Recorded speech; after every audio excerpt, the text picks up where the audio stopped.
Let's welcome our first guest. She's a journalist, an activist, a whistleblower. She stood for election with the New Zealand Internet Party, and she is the co-founder of PanQuake, which we'll talk about in a minute. We're so happy to have her with us. Please welcome Susie Dawson. Hi, Susie. Thanks for being here.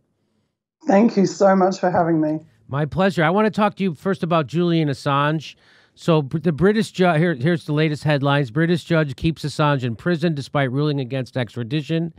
But Biden administration plans to continue to seek extradition of WikiLeaks Assange.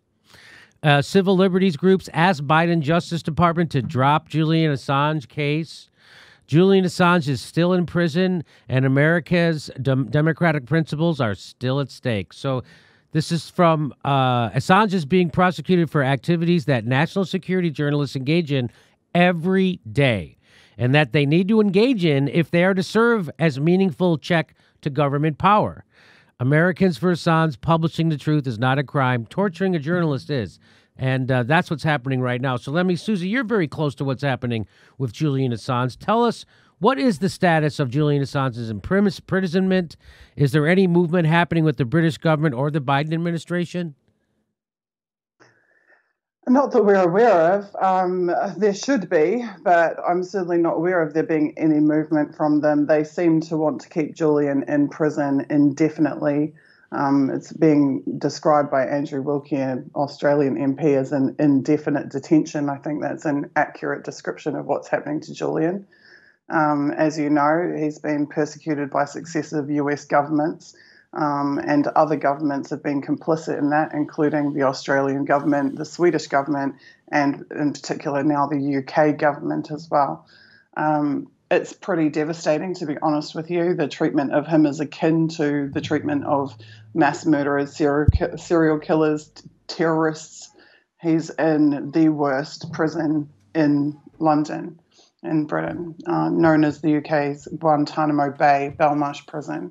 And that is not where a journalist should be. It's not where a publisher should be. And it's not where the dad of two little kids should be either.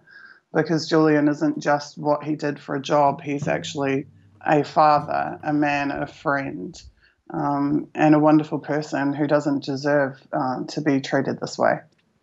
So what do we know about Julian's health right now? Can you give us an update on that? Anything? I remember in studying intelligence agencies' targeting of individuals who they have political issues with, hearing that first they go after your reputation, and then they go after your relationships, and then they go after your body. And that is pretty much exactly what's happened with Julian. The conditions in which he's being kept make it virtually impossible for anybody to maintain any semblance of good health. In particular, him being in the Ecuadorian embassy in London for 6 years was extremely damaging to his health. It was damaging to his eyesight. He had a terrible lung condition. He had issues with lack of dental care causing problems for him in his teeth. He had a shoulder injury that he couldn't get an MRI for. But certainly the imprisonment in the UK's Guantanamo Bay, Belmarsh prison, it's exacerbating all of those issues. And there are genuine fears for his life, and not to mention the mental health issues that also were, in fact, recognised by the judge in denying Julian extradition, denying the US the ability to extradite Julian. That was, in fact, acknowledged, and yet they have not granted him bail and are continuing to keep him in those diabolical circumstances. So how is his family handling his continued persecution? Well, it's absolutely gutting for them. I know that his mother, Christine, who's a good friend of mine, has suffered all types of stress conditions related to the 24/7 torment of knowing what Julian is going through and never having any type of closure. There is no closure for the family. It's just this ongoing terrorizing of someone that they love. And also it being a really highly public case puts a whole other bunch of pressures on them. And it's just particularly devastating. Julian should be free. That's what it comes down to. He should never have been jailed in the first place, but he should be free. So the thing is, Julian Assange is an Australian citizen, And so why aren't we hearing more outrage from Australians and Australian journalists? I don't understand. Well, to be fair, I think there has been, at least in the last year or two, increased movement in Australia in support of Julian. There has been actions, grassroots actions across Australia in support of him. But of course, the media doesn't tell anybody that. And so it's very rare for the general public to get a picture of the actions that actually are being taken in support of him. There was also a cross-parliamentary cross-bench support group for Julian that was formed that had both left and right-wing politicians in Australia hold various public events and, in fact, travel to London and meet with Julian in Belmarsh. That's where you see Andrew Wilkie MP and George Christensen MP on the other side of the aisle, both publicly advocating in support of Julian.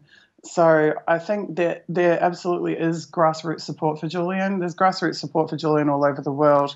Right. And increasingly there's even NGO support for Julian.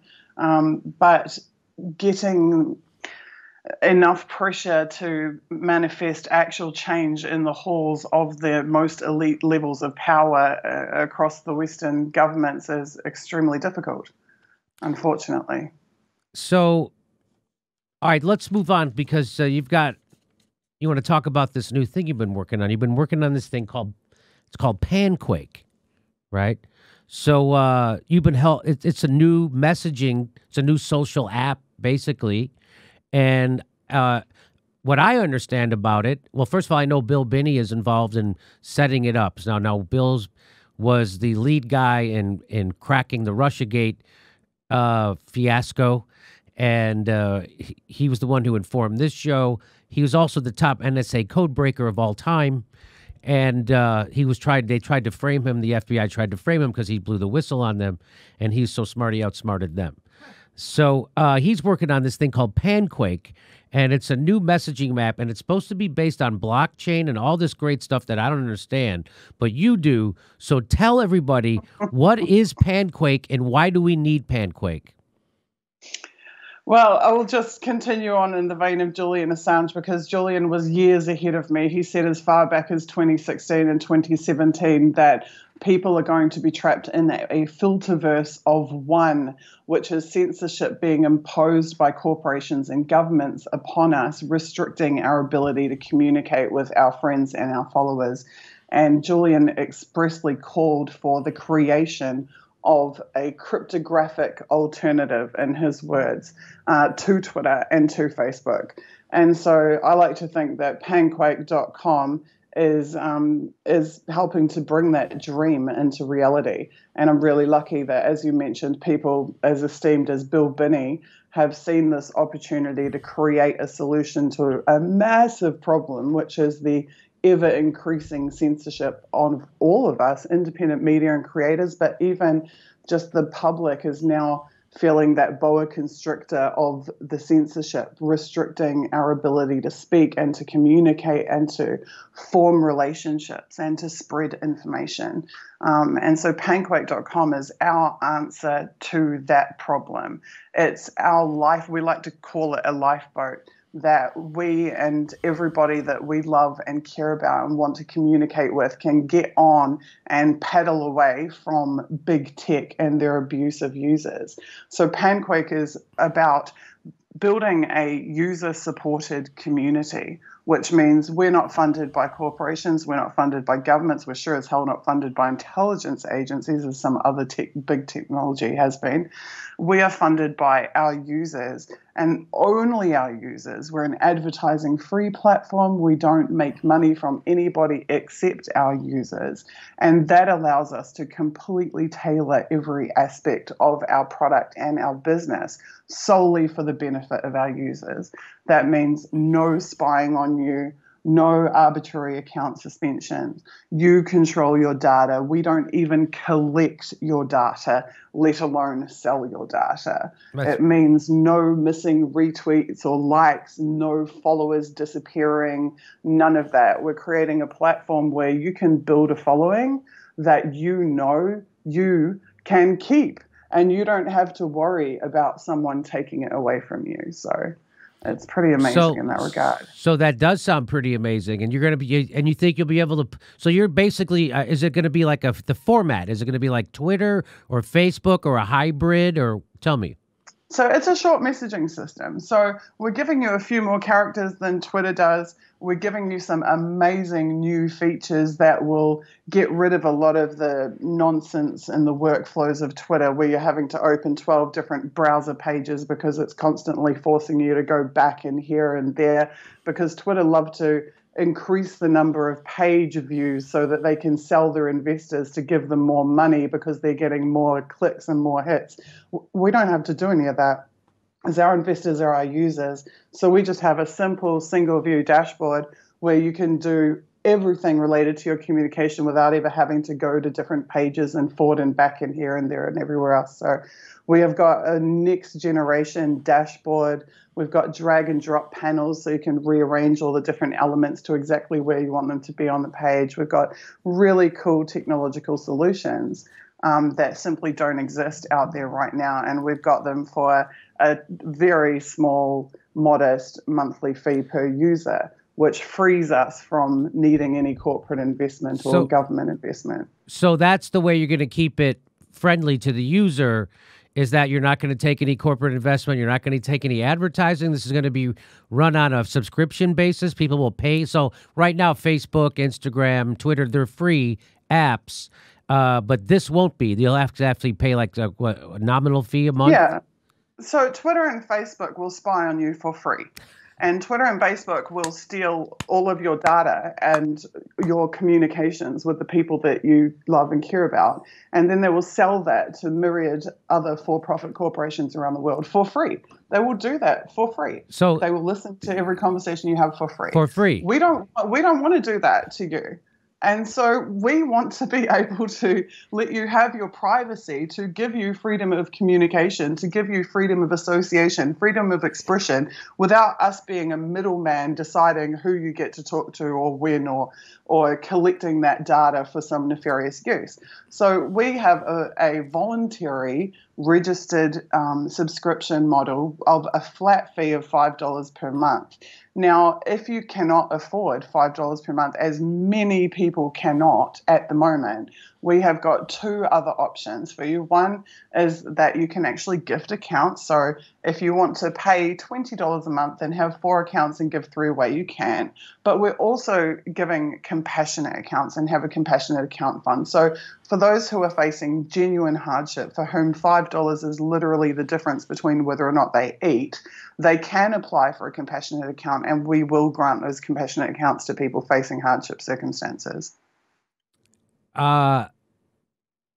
So what I was told, I'm going to butcher this, but when we were just talking about how Twitter and Facebook and Instagram are free, someone made the point that if you're using a service and it's free to you, you're the product. Right? Exactly right. So that's exactly that's the paradigm we're trying to break. Yeah, we're trying to smash that paradigm. We don't want our users to be a product. We want our users to be the customer. Yes, they pay a small fee for access to an amazing service, which they can have the trust in, knowing that their content and relationships are not being damaged or manipulated nefariously. One of the biggest problems is around moderation of content, because Twitter and Facebook are constantly moderating content, but you don't know when, who, why, how, where, what. With PanQuake, because we have our own blockchain, all moderation is recorded transparently and every user on the network can see it. So if we are forced to remove child porn or some horrific stuff from our network, everybody knows what account the content was taken down from, why it was taken down, when it was taken down, who took it down. So that's visible to the entire user base. So they know that we're not surreptitiously removing retweets or likes or follows, because they can see this permanent impression on the blockchain of each interaction and be able to prove that it hasn't been meddled with. What people don't realize who are using Twitter and Facebook and Instagram They don't realize that they are the product. That's that they don't realize that it's their habits, likes, dislikes, private messages, everything that they're buying and selling, saying that is being sold to someone. And your data is being monetized, commodified, and you're the product. And that's why when those same people who did the GameStop, they were using Robinhood app. Oh, it's a free app. No, dummy, you're the mark. You're the person they're selling your data to, and that's why they were able to shut you down, because this isn't here for you. That app isn't there to serve you. That app is there to serve their investor. And so now you're inventing an app that's actually there to serve the user, because Twitter and Facebook and Instagram are not there to serve us. They're there to serve Mark Zuckerberg, his investors, and the corporate advertisers. That's who it's there to serve, first, second, and third. It's never there to serve the customer. And that's only their short-term plan. Their long-term plan is what Snowden talks about so eloquently, and that's to create a permanent record. So when they're collecting all these communications, they are selling them for profit in the short term, but really what they're doing is creating these networks where they can suck up all of this data that governments and intelligence agencies can profile and track you over decades. There are children being born now whose entire lives are collected from their Google Classroom application in elementary school, where they're typing their first school report, all of the way through their educational process into their jobs and their homes and their cars. Our entire lives are being collected. So you're absolutely correct that our lives are being commercialized by big tech, but actually the ultimate end goal from a governmental perspective is to create this permanent record. And the reason Bill Binney is so excited about working with us and why he's been involved from the ground up in our architecture is because we are building a system which will not create a permanent record from your communications, from your relationships, which will not profile you. And sadly, that makes us a threat to power. And so we have seen already various attempts to silence, to censor PanQuake, to stop the word getting out about PanQuake. We have some amazing privacy experts working with us, including Sean O'Brien, who is the founder of Yale University School of Law Privacy Lab. And I got a report through from him today saying that PanQuake.com has actually faced 8 consecutive days of sophisticated botnet attacks attempting to wipe out our domain from various locations around the world. So we're already being seen as a threat, but being hosted in Iceland and being registered in jurisdictions outside of the jurisdictions controlled by the governments I'm referring to, and where the big tech companies live. We are not a Silicon Valley company and we never will be. Does mean that we have got a really fair shot at getting this over the line. We won't have to worry about not being hosted by Apple Store or Apple App Store or whatever. So we've got a good shot here, but what we need is as many people as possible to embrace the concept, embrace the software, make the commitment to repossessing their relationships and their content and get on board. So how soon can people start using this app? Do you have a target date for when this will be viable?